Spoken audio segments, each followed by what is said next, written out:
وَمَا أَرْسَلْنَاكَ إِلَّا رَحْمَةً لِّلْعَالَمِينَ۔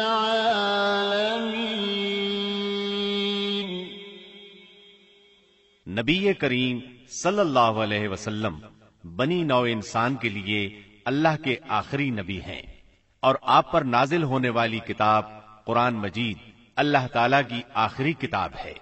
لہذا نبی کریم صلی اللہ علیہ وسلم کی پاکیزہ زندگی امت مسلمہ کے لیے تا قیامت واجب الاتباع، رشد و ہدایت کا ابدی سرچشمہ اور ذریعہ نجات ہے۔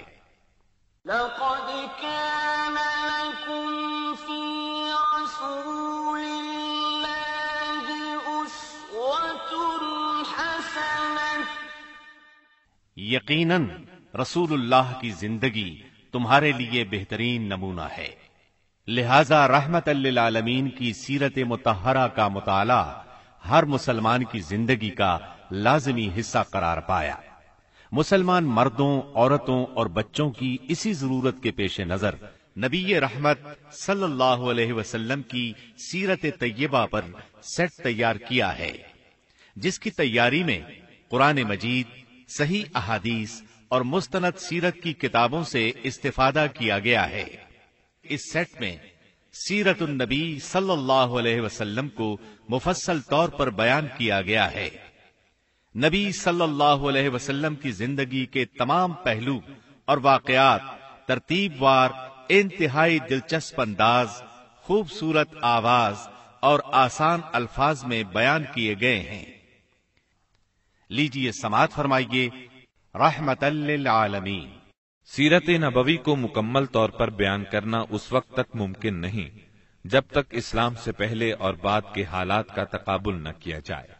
اس لیے ہم اصل مضمون سے پہلے اسلام سے پہلے عرب کی کیفیت بیان کریں گے، عرب اقوام اور ان کی معاشرت کا نقشہ کھینچیں گے، پھر وہ حالات بیان کریں گے جن میں رسول اللہ صلی اللہ علیہ وسلم کی بعثت ہوئی۔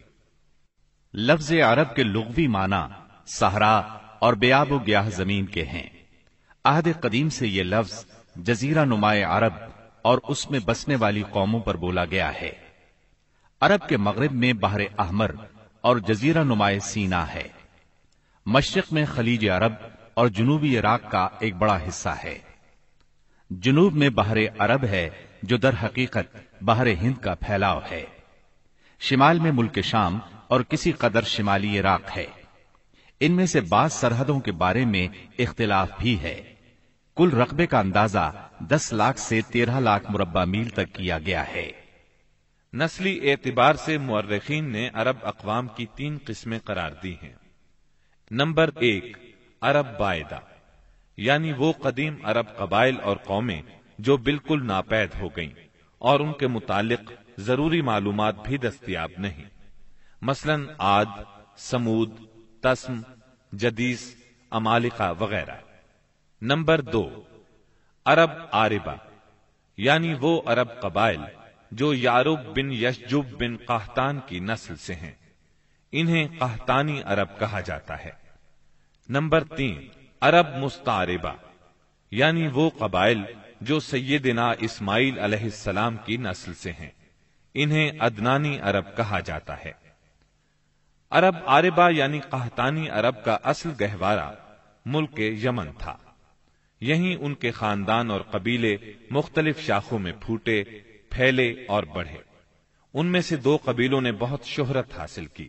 ایک ہمیر، جس کی مشہور شاخیں زید الجمہور، قزاع اور سکاسک ہیں۔ دوسرا کہلان، جس کی مشہور شاخیں ہمدان، انمار، مزہج، تے، کندہ، لخم، جزام، ازد، اوس، خزرج اور اولاد جفنا ہیں، جنہوں نے آگے چل کر ملک شام میں بادشاہت قائم کی اور آل غسان کے نام سے مشہور ہوئے۔ عرب مستعربہ کے جد اعلی سیدنا ابراہیم علیہ السلام اصلاً عراق کے ایک شہر اور کے باشندے تھے۔ یہ شہر دریائے فرات کے مغربی ساحل پر کوفے کے قریب واقع تھا۔ اس کی کھدائی کے دوران میں جو کتبے برآمد ہوئے ان سے اس شہر کے متعلق بہت سی تفصیلات منظر عام پر آئی ہیں، اور سیدنا ابراہیم علیہ السلام کے خاندان کی بعض تفصیلات معلوم ہوئی ہیں، نیز ملک کے دینی اور اجتماعی حالات بھی سامنے آئے ہیں۔ سیدنا ابراہیم علیہ السلام یہاں سے ہجرت کر کے شہر حران تشریف لے گئے تھے، اور پھر وہاں سے فلسطین جا کر اس کو اپنی دعوتی سرگرمیوں کا مرکز بنا لیا، اور دعوت و تبلیغ کے لیے یہیں سے اندرون و بیرون ملک آتے جاتے رہتے تھے۔ ایک بار آپ مصر تشریف لے گئے۔ فرعون نے آپ کی بیوی سیدہ سارہ علیہ السلام کی کیفیت سنی تو بدنیت ہو گیا، انہیں بری نیت سے اپنے دربار میں بلایا، لیکن اللہ نے سیدہ سارہ کی دعا کے نتیجے میں غیبی طور پر فرعون کی ایسی گرفت کی کہ وہ ہاتھ پاؤں مارنے لگا۔ اس کی نیت بد اس کے منہ پر مار دی گئی، اور وہ اس حادثے کی نوعیت سے سمجھ گیا کہ سیدہ سارہ اللہ کی نہایت خاص اور مقرب بندی ہیں۔ وہ ان کے اس وصف سے اس قدر متاثر ہوا کہ اپنی بیٹی ہاجرہ کو ان کی خدمت میں دے دیا۔ پھر سیدہ سارہ نے سیدہ ہاجرہ کو ابراہیم علیہ السلام کی زوجیت میں دے دیا۔ ابراہیم علیہ السلام ان دونوں کو لے کر فلسطین واپس تشریف لائے۔ پھر اللہ نے سیدہ ہاجرہ کے بطن سے ابراہیم علیہ السلام کو ایک فرزند ارجمند اسماعیل علیہ السلام عطا فرمایا۔ سیدہ سارہ بے اولاد تھیں، اس لیے انہیں بہت غیرت آئی، اور انہوں نے سیدنا ابراہیم علیہ السلام کو مجبور کیا کہ سیدہ ہاجرہ کو ان کے نوزائیدہ بچے سمیت جلا وطن کر دیں۔ حالات نے ایسا رخ اختیار کیا کہ انہیں سیدہ سارہ کی بات ماننا پڑی، اور وہ سیدہ ہاجرہ اور اسماعیل علیہ السلام کو لے کر حجاز تشریف لے گئے۔ وہاں انہیں ایک بے آب و گیاہ وادی میں اتار دیا۔ اسی جگہ آج بیت اللہ ہے، اس وقت نہیں تھا، صرف ٹیلوں کی طرح ابھری ہوئی زمین تھی۔ سیلاب آتا تو دائیں بائیں سے کترا کر نکل جاتا تھا۔ وہیں مسجد حرام کے بالائی حصے میں زمزم کے پاس ایک بہت بڑا درخت تھا۔ آپ نے ان دونوں کو اسی درخت کے پاس چھوڑا تھا۔ اس وقت مکے میں پانی تھا نہ انسان، اس لیے سیدنا ابراہیم علیہ السلام نے ایک توشہ دان میں کھجوریں اور ایک مشکیزے میں پانی رکھ دیا۔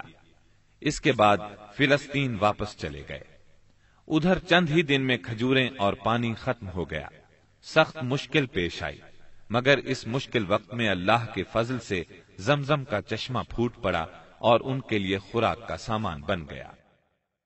اسماعیل علیہ السلام جب جوان ہوئے تو جرہم قبیلے سے عربی سیکھ لی۔ یہ قبیلہ وہاں پانی دیکھ کر آباد ہو گیا تھا۔ اس قبیلے کے لوگ انہیں پسند کرنے لگے تو ان لوگوں نے اپنے خاندان کی ایک خاتون سے ان کی شادی کر دی۔ اسی دوران میں سیدہ ہاجرہ کا انتقال ہو گیا۔ ادھر سیدنا ابراہیم علیہ السلام کو خیال آیا کہ اپنا ترکہ دیکھنا چاہیے، چنانچہ وہ مکہ معظمہ تشریف لے گئے، لیکن سیدنا اسماعیل علیہ السلام سے ملاقات نہ ہوئی۔ بہو سے حالات دریافت کیے، اس نے تنگ دستی کی شکایت کی۔ آپ نے وصیت کی کہ اسماعیل آئیں تو کہنا اپنے دروازے کی چوکھٹ بدل دیں۔ سیدنا اسماعیل علیہ السلام اس وصیت کا مطلب سمجھ گئے۔ انہوں نے بیوی کو طلاق دے دی اور ایک دوسری عورت سے شادی کر لی جو جرہم کے سردار مزاز بن عمرو کی صاحبزادی تھی۔ ان کی دوسری شادی کے بعد ایک بار پھر سیدنا ابراہیم علیہ السلام مکے تشریف لے گئے، مگر اس مرتبہ بھی سیدنا اسماعیل علیہ السلام سے ملاقات نہ ہو سکی۔ بہو سے حال پوچھا تو اس نے اللہ کی حمد و ثنا بیان کی۔ آپ نے وصیت کی کہ اسماعیل اپنے دروازے کی چوکھٹ برقرار رکھیں، اور فلسطین واپس ہو گئے۔ اللہ تعالی نے مزاز کی بیٹی سے اسماعیل علیہ السلام کو 12 بیٹے عطا فرمائے۔ ان 12 بیٹوں سے 12 قبیلے وجود میں آئے، اور سب نے مکے ہی میں رہائش اختیار کی۔ ان کے حالات زمانے کی گرد میں دب کر رہ گئے، صرف نابت اور قیدار کی اولاد گمنامی سے محفوظ رہی۔ قیدار بن اسماعیل علیہ السلام کی نسل مکہ معظمہ ہی میں پھیلتی پھولتی رہی، یہاں تک کہ عدنان اور پھر ان کے بیٹے معد کا زمانہ آ گیا۔ عدنانی عرب کا سلسلہ نسب صحیح طور پر یہیں تک محفوظ ہے۔ عدنان نبی صلی اللہ علیہ وسلم کے سلسلہ نسب میں 21ویں پشت میں آتے ہیں۔ بہرحال معد کے بیٹے نزار سے کئی خاندان وجود میں آئے۔ دراصل نزار کے 4 بیٹے تھے اور ہر بیٹا ایک بڑے قبیلے کی بنیاد ثابت ہوا۔ چاروں کے نام یہ ہیں: ایاد، انمار، ربیہ اور مزر۔ ان میں سے آخری 2 قبیلوں کی شاخیں اور شاخوں کی شاخیں بہت زیادہ ہوئیں۔ چنانچہ ربیہ سے اسد بن ربیہ، انزا، عبد القیس، وائل، بکر، تغلب اور بنو حنیفہ وغیرہ وجود میں آئے۔ مزر کی اولاد 2 بڑے قبیلوں میں تقسیم ہوئی۔ نمبر 1 قیس اعلان بن مزر، نمبر 2 الیاس بن مزر۔ قیس اعلان سے بنو سلیم، بنو حوازن، بنو غطفان، غطفان سے ابس، زبیان، اشجع اور غنی بن عاصر کے قبائل وجود میں آئے۔ الیاس بن مزر سے تمیم بن مرہ، حزیل بن مدرکہ، بنو اسد بن خزیمہ اور کنانہ بن خزیمہ کے قبائل وجود میں آئے۔ پھر کنانہ سے قریش کا قبیلہ وجود میں آیا۔ یہ قبیلہ فہر بن مالک بن نضر بن کنانہ کی اولاد ہے۔ پھر قریش بھی مختلف شاخوں میں تقسیم ہوئے۔ مشہور قریشی شاخوں کے نام یہ ہیں: جمح، سہم، عدی، مخزوم، تیم، زہرہ اور قصی بن کلاب کے خاندان یعنی عبد الدار، اسد بن عبد العزا اور عبد مناف۔ یہ تینوں قصی کے بیٹے تھے۔ ان میں سے عبد مناف کے 4 بیٹے ہوئے، جن سے 4 ذیلی قبیلے وجود میں آئے، یعنی عبد الشمس، نوفل، مطلب اور ہاشم۔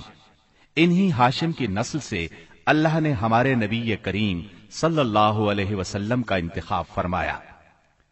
ابن عباس رضی اللہ عنہ کا بیان ہے کہ رسول اللہ صلی اللہ علیہ وسلم نے فرمایا، اللہ تعالی نے مخلوق پیدا فرمائی تو مجھے سب سے اچھے گروہ کے اندر رکھا، پھر قبائل کو چنا تو مجھے سب سے اچھے قبیلے کے اندر بنایا، پھر گھرانوں کو چنا تو مجھے سب سے اچھے گھرانے میں بنایا، لہذا میں اپنی ذات کے اعتبار سے بھی سب سے اچھا ہوں اور اپنے گھرانے کے اعتبار سے بھی سب سے بہتر ہوں۔ جس وقت جزیرۃ العرب پر اسلام کا سورج طلوع ہوا، وہاں 2 قسم کے حکمران تھے۔ ایک تاجپوش بادشاہ جو حقیقت میں مکمل طور پر آزاد اور خود مختار نہیں تھے، اور دوسرے قبائلی سردار جنہیں اختیارات کے لحاظ سے وہی حیثیت حاصل تھی جو تاجپوش بادشاہوں کی تھی، لیکن ان کی اکثریت کو ایک مزید امتیاز یہ حاصل تھا کہ وہ مکمل طور پر آزاد اور خود مختار تھے۔ اس وقت تاجپوش حکمران یہ تھے: شاہان یمن، شاہان آل غسان یعنی شام، اور شاہان ہیرا یعنی عراق۔ باقی عرب حکمران تاجپوش نہ تھے۔ عرب عاربہ میں سے قدیم ترین قوم سبا تھی۔ اور یعنی عراق سے جو کتبات برآمد ہوئے ان میں 2500 سال قبل مسیح کی اس قوم کا ذکر ملتا ہے، لیکن اس کے عروج کا زمانہ 11 صدی قبل مسیح سے شروع ہوتا ہے۔ اس کی تاریخ کے اہم ادوار یہ ہیں: 650 قبل مسیح سے پہلے کا دور۔ اس دور میں سبا کے بادشاہوں کا لقب مکرب سبا تھا۔ ان کا پایہ تخت سرواہ تھا، جس کے کھنڈرات آج بھی معارب کے مغرب میں 1 دن کے فاصلے پر پائے جاتے ہیں۔ یہ کھنڈرات خریبہ کے نام سے مشہور ہیں۔ اسی دور میں معارب کے مشہور بند کی بنیاد رکھی گئی، جسے یمن کی تاریخ میں بہت اہمیت حاصل ہے۔ 650 قبل مسیح سے 115 قبل مسیح تک کا دور۔ اس دور میں سبا کے بادشاہوں نے مکرب کا لفظ چھوڑ کر ملک یعنی بادشاہ کا لقب اختیار کر لیا اور سرواہ کی بجائے معارب کو اپنا دارالسلطنت بنایا۔ اس شہر کے کھنڈرات آج بھی صنعاء سے 60 میل مشرق میں پائے جاتے ہیں۔ 115 قبل مسیح سے 300 عیسوی تک کا دور۔ اس دور میں سبا کی مملکت پر قبیلہ ہمیر کو غلبہ حاصل رہا اور اس نے معارف کی بجائے ریدان کو اپنا پائے تخت بنایا۔ پھر ریدان کا نام ظفار پڑ گیا، جس کے کھنڈرات آج بھی شہر یریم کے قریب ایک دائرہ نما پہاڑی پر پائے جاتے ہیں۔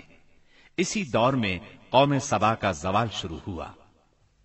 300 عیسوی کے بعد سے آغاز اسلام تک کا دور، اس دور میں یمن کے اندر مسلسل اضطراب اور انتشار برپا رہا۔ انقلابات آئے، خانہ جنگیاں ہوئیں اور بیرونی قوموں کو مداخلت کے مواقع ہاتھ آئے، یہاں تک کہ ایک وقت ایسا بھی آیا کہ یمن کی آزادی سلب ہو گئی۔ چنانچہ اسی دور میں رومیوں نے عدن پر فوجی قبضہ کیا اور ان کی مدد سے حبشیوں نے ہمیر اور ہمدان کی آپس میں کشمکش سے فائدہ اٹھایا اور 340 عیسوی میں پہلی بار یمن پر قبضہ کیا۔ یہ قبضہ 378 عیسوی تک برقرار رہا۔ اس کے بعد یمن کی آزادی تو بحال ہو گئی، مگر معارف کے مشہور بند میں رکھنے پڑنا شروع ہو گئے، یہاں تک کہ 450 عیسوی یا 451 عیسوی میں بند ٹوٹ گیا اور وہ عظیم سیلاب آیا جس کا ذکر قرآن مجید کی سورہ سبا میں سیل ارم کے نام سے کیا گیا ہے۔ پھر 523 عیسوی میں ایک اور سنگین حادثہ پیش آیا، وہ یہ کہ یمن کے یہودی بادشاہ زونواس نے نجران کے عیسائیوں پر ایک ہیبت ناک حملہ کیا، انہیں عیسائی مذہب چھوڑنے پر مجبور کرنے کی کوشش کی۔ جب وہ اس پر آمادہ نہ ہوئے تو زونواس نے خندقیں کھدوا کر انہیں بھڑکتی ہوئی آگ میں جھونک دیا۔ قرآن مجید کی سورہ بروج میں اسی لرزہ خیز واقعے کی طرف اشارہ موجود ہے۔ اس واقعے کا نتیجہ یہ ہوا کہ عیسائیت انتقام لینے پر تل گئی۔ وہ پہلے ہی رومی بادشاہوں کی قیادت میں بلا وجہ عرب کی فتوحات کے لیے تیاری کر چکے تھے، اپنے علاقوں کو وسیع کرنا چاہتے تھے۔ انہوں نے حبشیوں کو یمن پر حملے کی ترغیب دی، انہیں باہری بیڑا مہیا کیا۔ حبشیوں نے رومیوں کی شہ پا کر 525 عیسوی میں اریات کی قیادت میں 70,000 فوج سے یمن پر دوبارہ قبضہ کر لیا۔ قبضے کے بعد اریات نے شاہ حبش کے گورنر کی حیثیت سے یمن پر حکمرانی کی، لیکن پھر اس کی فوج کے ایک ماتحت کمانڈر ابرہا نے اسے قتل کر کے خود اقتدار پر قبضہ جما لیا اور شاہ حبش کو بھی راضی کر لیا کہ وہ اس کے قبضے کو تسلیم کر لے۔ یہ وہی ابرہا ہے جس نے بعد میں خانہ کعبہ کو ڈھانے کی کوشش کی اور ایک لشکر جرار کے علاوہ چند ہاتھیوں کو بھی فوج کشی کے لیے ساتھ لایا، جس کی وجہ سے یہ لشکر اصحاب الفیل کے نام سے مشہور ہوا۔ عراق اور اس کے نواحی علاقوں پر سائرس اعظم کے زمانے ہی سے اہل فارس کی حکمرانی چلی آ رہی تھی۔ اسے کوروش کبیر، خورس یا سائرس ذوالقرنین بھی کہا جاتا ہے۔ اس کا زمانہ 557 تا 529 قبل مسیح ہے۔ اس کے مقابلے میں کسی کو آنے کی جرت نہیں تھی، یہاں تک کہ 326 قبل مسیح میں سکندر مقدونی نے دارا اول کو شکست دے کر فارسیوں کی طاقت توڑ دی، جس کے نتیجے میں ان کا ملک ٹکڑے ٹکڑے ہو گیا اور طوائف الملوکی شروع ہو گئی۔ یہ انتشار 230 عیسوی تک جاری رہا۔ اسی دوران میں قحطانی قبائل نے اپنا وطن چھوڑ کر عراق کے ایک بہت بڑے اور شاداب سرحدی علاقے پر بود و باش اختیار کر لی۔ پھر عدنانی لوگ اپنا وطن چھوڑ کر اس طرف آئے، انہوں نے لڑ بھڑ کر جزیرہ فراتیہ کے ایک حصے پر اپنا قبضہ جما لیا۔ ادھر 226 عیسوی میں اردشیر نے جب ساسانی حکومت کی داغ بیل ڈالی تو رفتہ رفتہ فارسیوں کی طاقت ایک بار پھر پلٹ آئی۔ اردشیر کے عہد میں حیرہ، بادیات العراق اور جزیرے کے ربیعی اور مزری قبائل پر جزیمت الوضاح کی حکمرانی تھی۔ شاہان حیرہ کے پاس فارسی فوج کی ایک یونٹ ہمیشہ رہا کرتی تھی، جس سے بادیہ نشین عرب باغیوں کی سرکوبی کا کام لیا جاتا تھا۔